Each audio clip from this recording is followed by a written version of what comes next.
for the audience for your patience and our with these technical difficulties. Please proceed, Dr. Nash. Thank you. Okay, well, thanks. And colleagues, thanks for carving time out of your busy day. I know it's going to be worth your time and energy, and thanks again for your support. So this is an ACMQ webinar journal club, and the focus of our time together in the next 45 minutes or so is on the scholarship of quality and safety. Here's what I'd like to do in the time allotted to us. A little bit of an overview of the history of our movement, which should be familiar to everybody on this call. And then I'd like to review what is the current state of the scholarship in our field, both in books and in peer-reviewed journals, with a special emphasis, of course, on the American Journal of Medical Quality. And then I'd like to talk about some of the controversies and the bright future that we all share in. So just a few parts, and let's get started. So, Angelica, you're going to have to advance the slides. Next slide. So I love this because I think it's a, let's go back. Okay. So this is a citation from the inaugural meeting of the American College of Surgeons nearly 100 years ago. And of course, you could read along with me. All integrated delivery systems are accountable to the public for their degree of success. And if this initiative isn't taken by us, it will be taken by the lay public. So everything we're talking about here today was actually on the minds of the surgeons who founded the American College of Surgery almost 100 years ago during the First World War. So that's part of the context that we find ourselves today. The next slide. Of course, everybody on this call knows Dr. Ernie Codman. Codman was a very important Boston Brahmin surgeon practicing at hospital at around the time of the founding of the American College of Surgeons.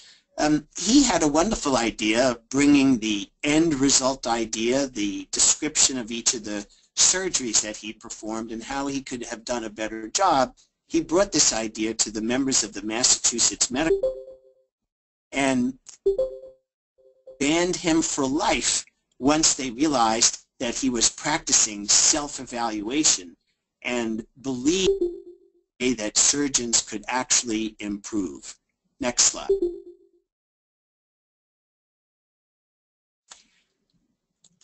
It wasn't until July of 2014 that Dr. Andy Warshaw, at the time the chief of surgery at Mass General Hospital, took up a collection to buy a tombstone for Dr. Codman. And back up one, please. And this is what you see in the headline from the Boston Globe 2 summers ago. Next slide.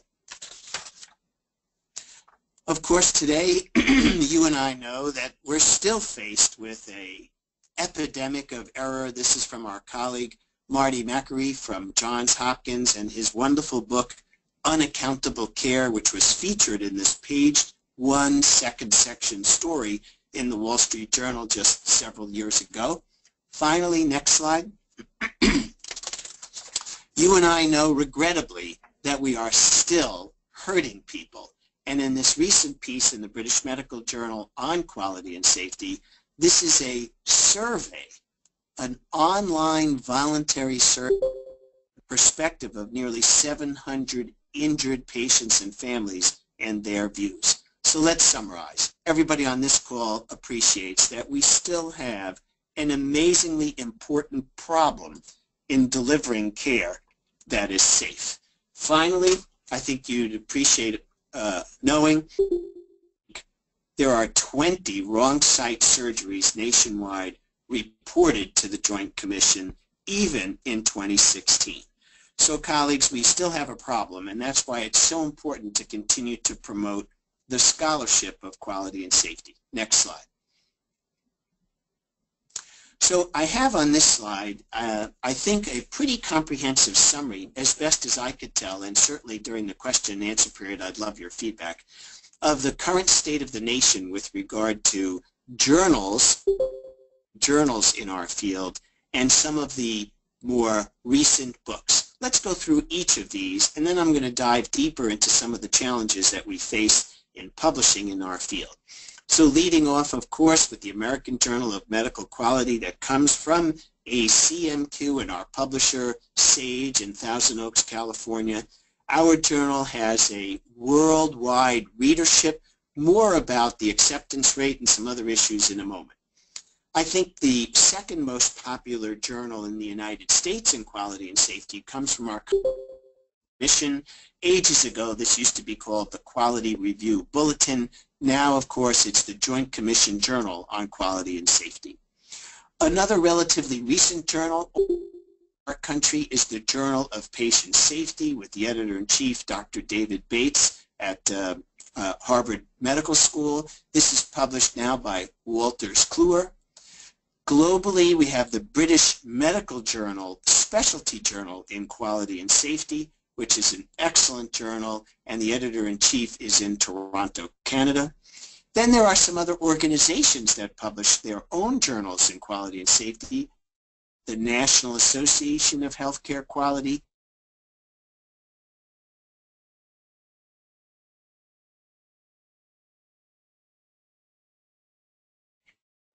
the journal called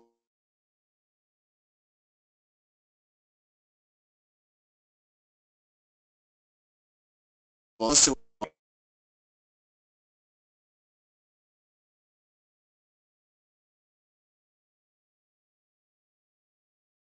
most of which have really flourished.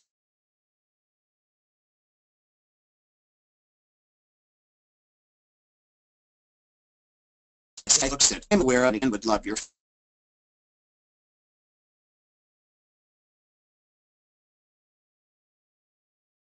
feedback by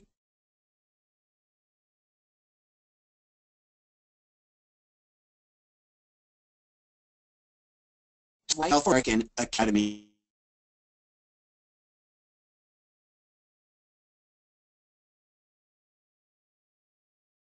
So the close of our time together.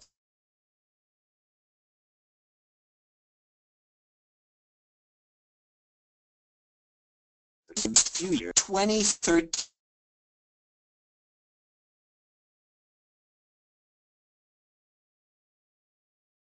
Importantly, this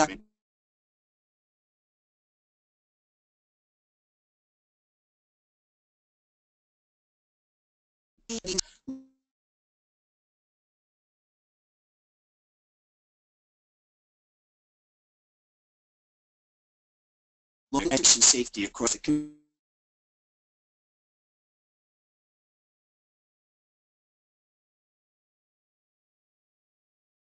Every 30 or so.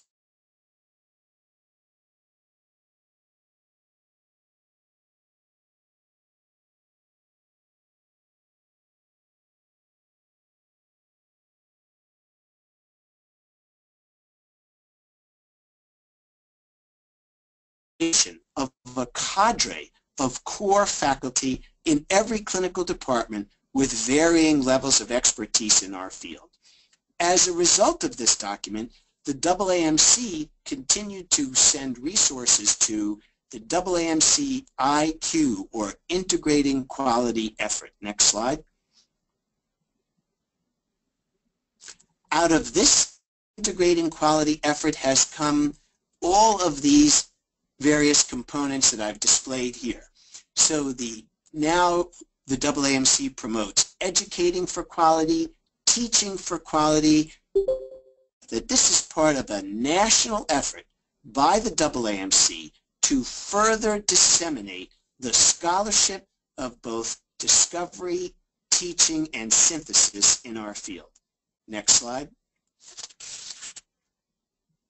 Even in journals like Academic Medicine, not specifically focused on our field, we're beginning to see fantastic pieces like this one that calls for specifically the creation of a scholarly pathway in quality improvement and patient safety in American medical schools that would be a pathway that one could follow for promotion to higher rank. So let's summarize. First, of course, our listeners know that we have not licked the patient safety and quality challenges that face us. Certainly we have made progress, but it's still a big challenge. We currently have at least 7 English language journals in our field that get wide national and international distribution, and at least 3 current textbooks. Dating back 3 years ago, the AAMC really infused our field with resources, a policy paper, and an annual meeting collectively called the AAMC Integrating Quality Movement. Now let's drill a little deeper into the actual publication process in our scholarly literature. Next slide. The Squires movement, which began in 2008, is a really important step in the right direction in my view, and this was a movement that helped us to create guidelines and a consensus process for reporting results from quality research, and it stands for Standards for Quality Improvement Reporting Excellence. In other words, somewhat ironically, it created standards for a field that calls for standardization. And among those standards, and you can go to the website that I've noted here, it tried to give researchers an outline on how to structure their papers regarding quality improvement and safety-related projects. I think this is relatively self-explanatory, the introduction, the methods, the results, the discussion. I think the next slide gives you some of the tips that we tell our corresponding authors at the American Journal of Medical Quality. Next slide. Here are our tips for success, and I'm not going to read these to you, but I think most of this is just pretty good common sense. You know, thinking about what's the question you're trying to answer. Make sure you understand the specific journal's rules and guidelines. Make sure you have the appropriate copyright. Try to make sure that the lead author and his or her colleagues outline which person has contributed to which aspect of the paper. And of course, never send out a paper for review and approval without all of the co-authors signing off the submission. Seems pretty straightforward, but trust me, colleagues, in the literally hundreds of papers that we get every year at the American Journal of Medical Quality, we still have challenges sometimes with authors who say, I never gave my permission to submit that paper. So it's not only good manners, but it certainly is good scholarship to get all those permissions and copyrights lined up. Next slide. I'd like to give you a little bit of insight into the journal, the American Journal of Medical Quality, that comes from the American College of Medical Quality, the sponsor of this webinar this afternoon. I'm very proud of our editorial team and the nearly 100 members of the editorial board from across the country, including some of our leaders here at Jefferson College of Population Health, like our program director, Dr. Mary Cooper, our former program director, Dr. Jim Pellegano, and many other teammates. You could see that each year we've had a healthy increase in the total number of manuscripts, and in 2015, in the recent report I gave at the ACMQ annual meeting, we broke a record of over 300 unique manuscripts coming into the editorial office here at the College of Population Health in Philadelphia, something that all of us can be very proud of. Next. Contemporaneously, as the number of papers have increased, but the total number of slots has remained the same, our rejection rate is now north of 7. I want you to appreciate where our field has come, even in the last 5 or 6 years. In 2010, colleagues, we were rejecting only a third of the papers and publishing 2/3. Now we're rejecting 2/3 of the papers and only 1/3. And I want to give credit to many of our listeners, all of our contributors across the world, really, and our nearly 100 editorial board members who work tirelessly to help us get this done.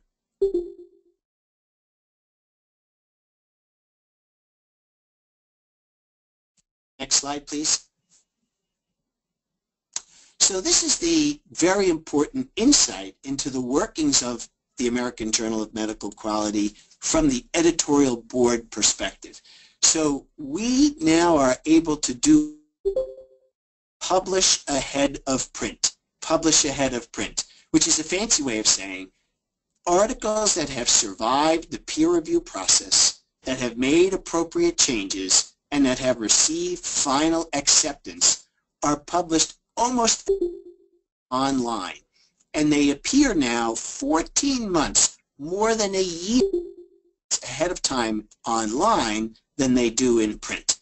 Again, this is a very important part of our scholarship because one of them is to get good papers out to the marketplace that are peer-reviewed, have been appropriately revised, get them out to the readership as soon as possible.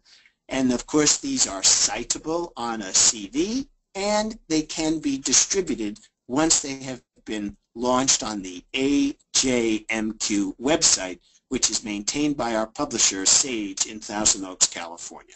Next slide. So before we get to the third and final part of our time together, I want to have a special plea to our listeners. I really need more reviewers. People like Dr. Cooper and Dr. Pellegano. We can't rely on just the 90 or so members of the editorial board around the nation.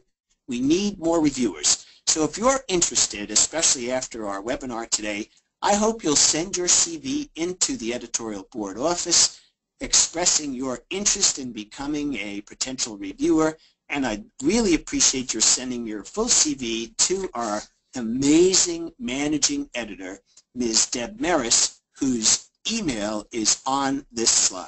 So let me review this part of our time together. There are at least language worldwide journals in our field. There are certain steps that every author needs to consider before sending in his or her article to the editorial board office, and we've given you some of those tips. I'm very proud to report, especially as the editor-in-chief of AJMQ, that our team now rejects 2/3 of all the papers we receive annually and only publishes 1/3 of them. If you'd like to be a part of this amazing national team effort, I hope you will send us your CV. Let's turn then to the third and final part of our time together and talk about some of the controversies and where we believe our field is going in the future. Next slide.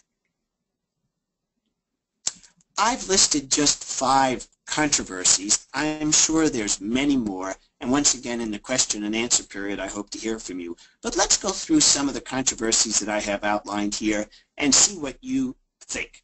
So in no particular order, I'm happy to report that there are now 7 master's degree level training programs worldwide in English in safety, 6 in the United States, 1 in Toronto, Canada. Our College of Population Health, again led by Dr. Mary Cooper, has, I think, one of the best graduate level, exclusively online, asynchronous programs, both a certificate and a master's degree in healthcare quality and safety. Other programs are burgeoning at the University of Alabama, at the University of Illinois, at Northwestern, at George Washington University. My strongly held belief is that these programs are beginning to lift all boats as we begin to see the codification of graduate training online in our field. And I predict that there will be at least 10 training programs in quality and safety at the graduate level within the next 2 to 3 years. The second controversy, however, is that there are multiple organizations, including ACMQ, that have various certifying exams in quality and safety. These organizations include ACMQ, NAHQ, and the National Patient Safety Foundation. So, colleagues, there are at least 3 major national groups. Each one has its own, quote, certifying exam in quality and safety. I think this is a little bit of a cause for concern, And I would like to see these organizations one day soon collaborate and cooperate to make sure that we're all testing some key core competencies. What I'm sure you would agree, we don't want persons out in the marketplace saying they're certified in quality and safety unless everyone can agree what exactly those key competencies are and that there's evidence that these individuals have achieved those competencies. Number 3, very connected to the topic of scholarship, is the topic of academic promotion in our field. I'm happy to report, led by colleagues like Tom Stager and others at the University of Washington in Seattle, we're beginning to see research on how do medical schools, nursing schools, and others promote persons in the academic track with a special emphasis on quality and safety. In other words, what are the criteria that the appointment and promotion committees are following? Are they appropriate? Have they been flexible? Do they change? And I would highly recommend the work, again, of our colleague Dr. Tom Stager, S-T-A-I-G-E-R, with 2 recent papers in the American Journal of Medicine, at least, that describes academic promotion in our field and how the scholarship of quality and safety feeds directly into. Fourth bullet here is, of course, our national colleague, Dr. Don Berwick. I'm sure many of you have been tracking some of his recent work, where he's actually decrying some of the work in our field by saying that we have, quote, a festival of measures, end quote, where he is bemoaning the fact that our field may have gone overboard in creating too many measures of quality and safety. I'm not going to weigh in on this argument. It's a topic for another time. With regard to the scholarship of quality and safety, this might be viewed as an opportunity that the glass is half full. Let's test these measures. Let's do research on these measures. Let's publish about these measures before we bemoan their number, and let's sort out and decide which might be the more appropriate measures moving forward. Finally, the last bullet that I see as some of the current controversies, May 2016, of course has to do with the Accreditation Council on Graduate Medical Education and their program, the Clinical Learning Environment. Today's not the day for a treatise on the ACGME and CLAIR, but I'm sure our colleagues in academic training centers know that now residency programs, and most especially residency program directors, are responsible for demonstrating a clear role that house officers and fellows play in the institution's commitment to quality and safety. What does this mean? Well, this means that not only should house officers be active members of various committees, but I believe, and I hope you agree, that house officers and fellows, where appropriate, should participate in the scholarship of quality and safety by writing up their projects, by submitting abstracts to annual meetings like the ACMQ meeting, like the AAMC IQ meeting in June in Chicago, and that only through solid scholarship can we really hope to get junior people, trainees across the spectrum, engaged in our work, and that through this scholarship they'll be able to make a real important contribution in moving the ball of quality and safety down the field.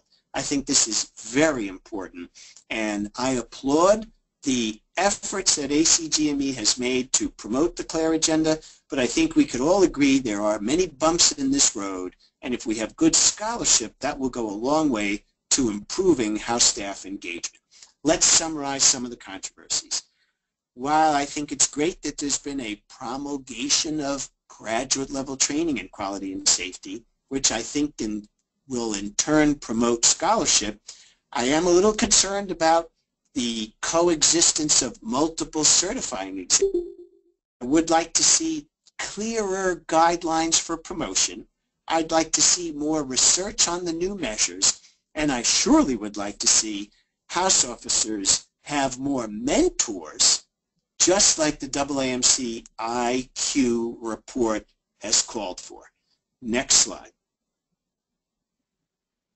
Well, I'm excited about the future of scholarship in the quality and safety arena. I think there's room for a new textbook. There's certainly always room for more submissions to the American Journal of Medical Quality. There's more room for more reviewers and people to join us on the journey. There's certainly more room for students to join the graduate level programs that are out there. More on that in a minute.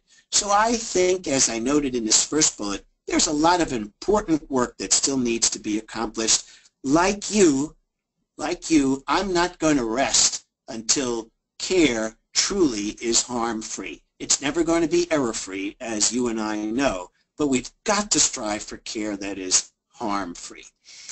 Good news, I think, based on my 25 years at Thomas Jefferson University, and I'm sure you have similar stories at your institution, I have had of seeing medical students, house officers, and fellows come forward of their own volition, most especially since March of 2010, who approach our faculty to say they would like to understand and get some counseling on a possible career trajectory in quality and safety. I see the scholarship of our field feeding directly into a broader interest, a broader net being cast, and greater, I think, traction for young people who are self-aware and who are announcing that they'd like to have a career trajectory in our field. I think that's tremendous. I think there's been a big influence with the implementation of electronic health records. As our colleague Atul Gawande says, for every 100 doctors doing something, we can plot their outcomes using a bell curve. And the electronic health helps us to plot those outcomes, in everybody's experience. So the influence of electronic health records is indeed pointing out the need for greater scholarship in the field of quality and safety. We have tremendous unexplained clinical variation in our use of resources and in our outcomes. The electronic health record is a tool that is pointing out the need for more scholarship and research in what works and what doesn't. Finally, I think we have a very bright future for those organizations who embrace transparency and accountability, just like Dr. Codman did towards the end of his career, now nearly 100 years ago in the early 1920s. So I think we have a very bright future. I'm convinced that we've had tremendous growth in the scholarship in our field, most especially in the last 10 years. Final slide. Next slide. I'm incredibly proud of the American Journal of Medical Quality and the American College of Medical Quality. It's been a tremendous privilege for me to be the editor-in-chief of our journal for the last 15 years. I want to take 1 minute shameless advertising for our online program in our unique College of Population Health, led again by Dr. Mary Cooper. We have our Master of Science degree in Healthcare Quality and Safety, our Master of Science in Healthcare Quality and Safety Management, which we do in collaboration with the American Academy of Physician Leaders in Tampa, and our certificate program in Healthcare Quality and Safety. We also have a specialized curriculum which is available for persons who are practicing outside the United States. So let me summarize. First of all, again, thank you for joining us in the middle of a busy workday, this first workday in May. We can all agree that we have a lot of work to do in our field to deliver care that is harm-free. To me, I think that's a great opportunity to promote scholarship. We have at least 7 worldwide English language journals in our field that all have promoted and raised all boats. We have at least 3 fantastic textbooks currently available. The AAMC has shown leadership in our field, most especially through the creation of the Institute for Quality and by integrating quality across the spectrum of trainees and promoting programs now like Teach for Quality and the annual meeting. I think your journal, the American Journal of Medical Quality, has really had a wonderful, more recent 5-year run with an increase in the number of submissions and an increase in the rejection rate. We need your help, and I hope you'll join us. Finally, I think there are a handful of really important controversies that can certainly be better elucidated. So we are talking about facts rather than feelings with good scholarship. And in conclusion, I'm excited about the bright future. And like Ernie Codman, I hope that we will continue to embrace transparency and accountability for what we all do. So let me stop there, colleagues. Thank you for joining us on this brief webinar on the scholarship of quality and safety. I'm most interested in your views. Thank you, Dr. Nash. Can you hear me? Yes, I hear you perfectly. Marvelous. That was a terrific presentation, and I just want to thank all our listeners for your patience as we worked out some of these issues. If you have any questions, please feel free to put them into the question box, which I think you probably can see right now. I'm just kind of enlarging it, or you can also ask that box if that's an option you'd like. But thank you so much. Let's see. Now, I just wanted to inform all our listeners out there that this webinar will be made available, the recording, and will be placed onto the education webpage of the ACMQ website. And we will also be sending out a survey. So thank you so much for your patience. I know some of the technical challenges were a challenge today. So, but if you have any questions, feel free to pop them into the question box or into the chat box, whatever you choose.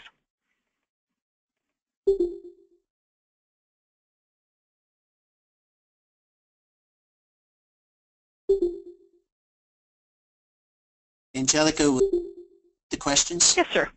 Thank you. It does not look like we've gotten any questions coming in just presently. However, feel free, audience, to go ahead. I think you might have covered everything that that they were interested in today, Dr. Nash, so very thoroughly. Well, thank you. That I think we actually probably can conclude then. Great. Well, I'm really grateful for people carving out time. I know everyone is busy, and I really appreciate it, and I know they share our passion for this field. Thank you, Dr. Nash. Much appreciated. Well, that's it, audience. You may now disconnect. We will be sending a survey out.